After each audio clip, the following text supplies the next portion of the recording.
You could take one piece of Christian Dior's work from a couture collection and make it into a whole collection. That's the beauty of what he did.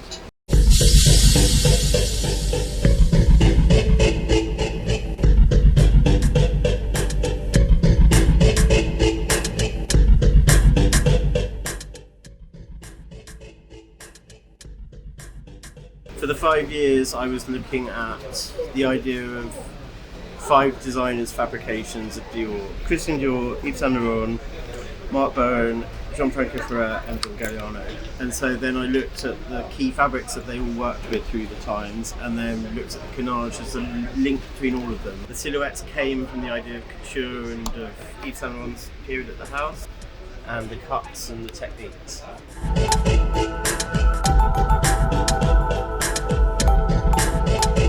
What I see is someone who is really at the top of their game. Hey Kim, I'm happy to be here 5 years later. It's been fun watching your amazing journey. I love that you're a man who reads. Thank you for always bringing literature to the runway. A show is really the spine of a communication for a full season.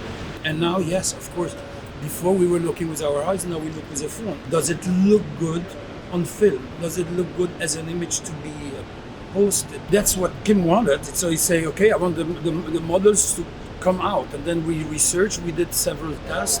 The weight, the speed, the softness, the mechanic behind the opening and closing, the lighting, all of that has been a journey of research.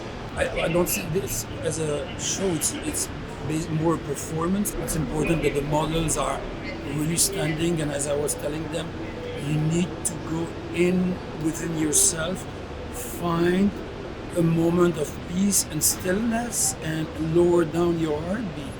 It's a constant challenge. Like the fact that you are scared like hell because what if one light doesn't go off or go on when it has to? The day I lose that, I think I go grow tomatoes somewhere or whatever, but it will never feel because I feel that it's nourishing me a lot.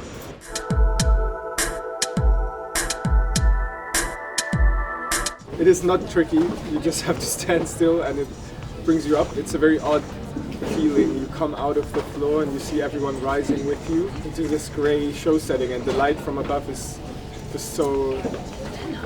it's kind of everywhere. Very cute. I just have a little short and a little vest, and that's it. Very gorgeous, rich. I think the top is even beaded, the Dior carnage.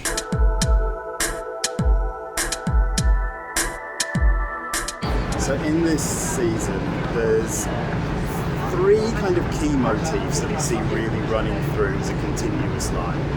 The first is the use of tweed mixed with canage, and it really refers back to Kim looking at the succession of designers that have worked with Dior, how they've each used tweed in different ways, from Mr. Dior, particularly Yves Saint Laurent, who's been a real focus for this collection, and mixing that with canage, which is one of the key signifiers of Dior. So Kim's always thinking about what is right for Dior, what fits them. That quite unique profile of mixing haute couture references into contemporary menswear. The velvet flowers are Ronghua, which are originally Tang dynasty Chinese hair ornaments. They're made in Nanjing by one master of this really particular craft that had almost disappeared in the 1980s, but in 2006 it was given special protected status as a key icon of Nanjing province.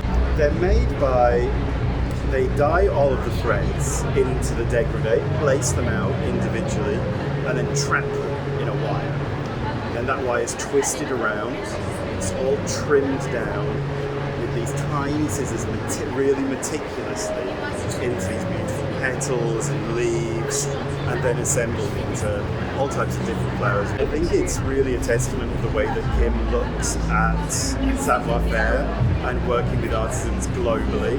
It isn't this strict focus on what's traditional. It's really looking at around the world, at what people make.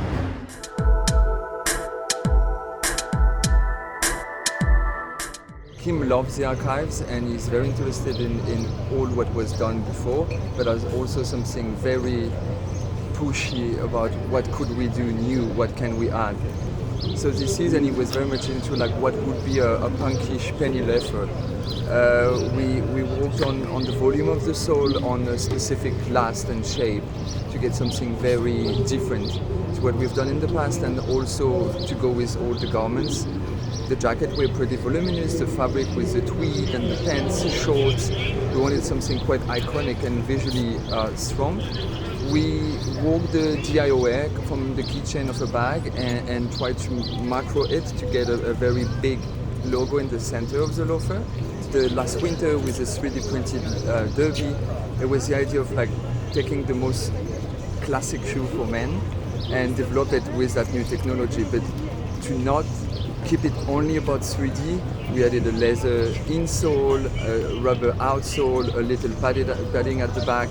So we want to embrace the newness, but also keep that savoir-faire, which is very Dior, and the luck we have to make everything in Italy. It's a wonderful, I love working with him, and it's been like on my side, love at first sight, and it's so important, the relation that you can develop and maintain with a designer, because this is where I think for me it nourishes me to try to get better and to go beyond this expectation. Well, I mean, at Dior it's quite like a family, and it's like, I've got, I have 2 jobs, and so, you have the best people, you know what's happening with everything, and I give all the initial design, and then I let the people that are really good, they do develop it. I mean, that's how people enjoy working. I think it's it's when you're doing like 20 collections a year or more, it's important to have people you trust around you, and I love them.